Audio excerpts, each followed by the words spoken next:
Once upon a time, nestled in a peaceful, quiet village, lived a farmer named Arian. He was a simple man, poor in possessions but incredibly rich in spirit. His farm was small, and the earth didn't always yield a bountiful harvest, but Arian's kindness and his unwavering faith in the goodness of life never faltered. He treated every day as a gift, working his land with a gentle hand and a hopeful heart. One sunny afternoon, Arian decided to clear a patch of land he had long neglected, a wild corner of his property overrun with weeds and tangled brush. As he worked, his eyes fell upon a tree unlike any he had ever seen before.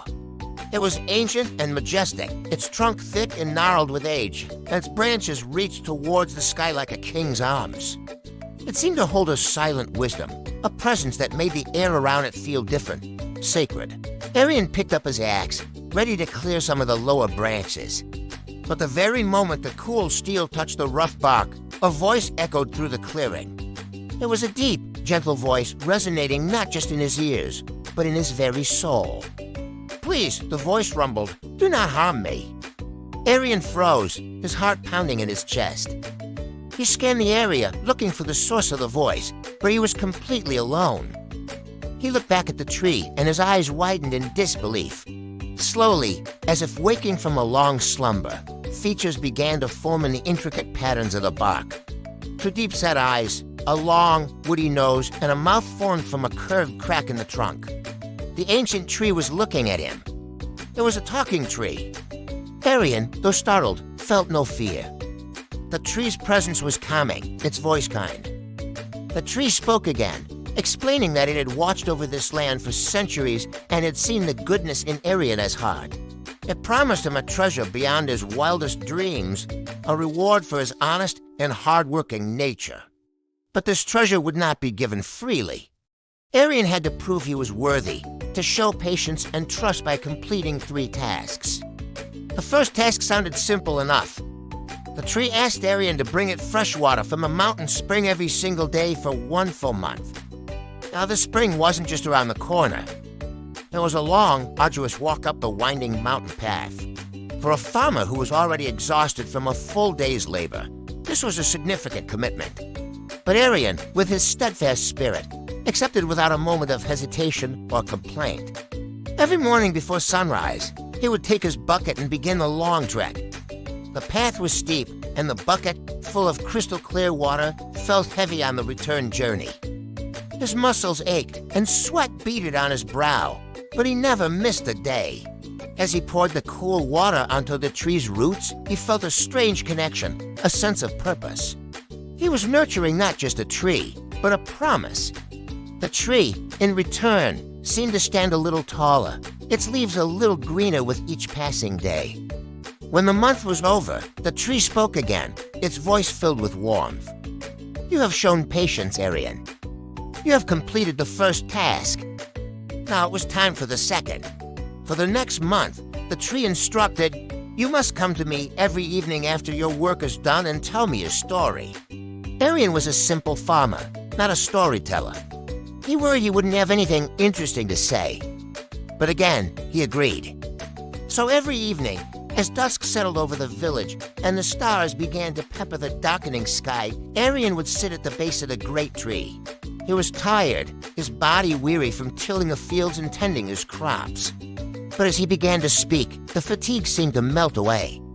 He shared stories of his life as childhood memories, the struggles of a poor farmer, his simple joys. He spoke of his hopes for a better harvest and his dreams of a world where everyone had enough to eat. He didn't tell grand tales of heroes and dragons. He told a simple, honest story of his own heart. The tree listened intently, its leaves rustling softly in the evening breeze, almost as if it were sighing in appreciation or whispering encouragement. Through these nightly conversations, a deep bond formed between the farmer and the tree. Arian felt understood, and the tree seemed less like a magical entity and more like a wise old friend. Finally, after another month had passed, the tree presented Arian with his third and final task. This one was the most difficult, a true test of his character. "Arian," the tree said, its voice serious, "you must wait for the first winter snow. On that day, you are to take your entire harvest, every last grain, every single vegetable and give it all away to the other villagers. You must leave nothing for yourself. Arian's heart sank. This was his food for the long, cold winter. Giving it all away meant he would surely starve. Doubt gnawed at him. Was this a trick? After all his hard work, all his patience, was he being asked to throw everything away? He looked at his small but precious pile of grains and vegetables, the result of a year's back-breaking labor. The thought of facing winter with an empty pantry was terrifying. He spent the next few days in turmoil, wrestling with fear and faith. He looked at the faces of his neighbors, many of whom were just as poor as he was. He thought of the children who would go hungry.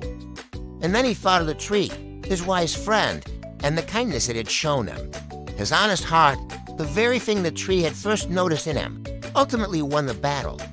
He decided to trust.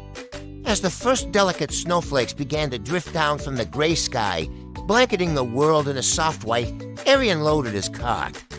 He went from door to door, distributing all his food among his surprised and grateful neighbors. He kept his promise, leaving not even a single potato for himself. As he returned to his empty home, a sense of peace settled over him, replacing the fear that had held him captive. He walked back to the talking tree one last time, the snow crunching under his boots. As he approached, he saw a wondrous sight. The tree's bare branches, now dusted with snow, were beginning to glow with a soft, golden light. As he watched, mesmerized, the light intensified. Small buds appeared on the boughs and, in moments, blossomed into magnificent golden apples. Each apple shimmered with an inner radiance, casting a warm, beautiful light all around the clearing. The tree's voice filled the winter air, full of pride and joy. "Arian, you have shown true patience, unwavering trust, and immense generosity," it said. "You have passed the final test. These golden apples are your reward." The tree explained that each magical apple held enough nourishment to feed a person for a full year. They could also be traded for great wealth, for their value was beyond measure. Arian carefully gathered the glowing fruit, his heart overflowing with gratitude. His life was transformed overnight. He never had to worry about a meager harvest again. But the wealth didn't change the man. Arian remained the same humble, kind, and generous farmer he had always been. He used his newfound blessings not just for himself, but to help his entire village prosper. He ensured that no one ever went hungry again, building a community where kindness and sharing were the greatest treasures. And so Arian's story was told for generations, a timeless reminder that true wealth doesn't come from gold or jewels. It comes from a patient and honest heart, a spirit of generosity, and the courage to trust in the goodness of the world. Thank you so much for watching. If you enjoyed this story, please like, subscribe, and share it with someone who might need a little bit of magic in their day. Until next time.